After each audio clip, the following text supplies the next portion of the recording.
اعوذ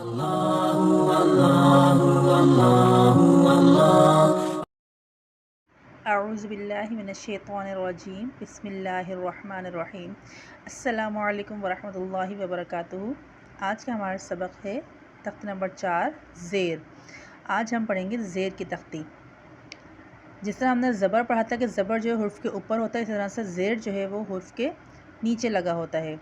اور جس طرح ہم نے زبر پڑھا تھا کہ زبر کو ہم پڑی حرکات کہتے ہیں، پڑی حرکت کہتے ہیں، اسی طرح زیر کو بھی پڑی حرکت کہتے ہیں۔ زیر کو پڑھتے وقت 3 باتوں کا خیال رکھنا بہت ضروری ہے۔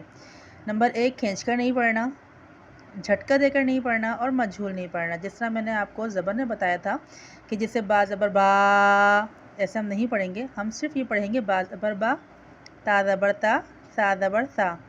اور ایک ہمیں جھٹکا نہیں دینا تھا کہ با تا سا، اس طرح نہیں پڑھیں گے، اور نہ مجھول پڑھیں گے۔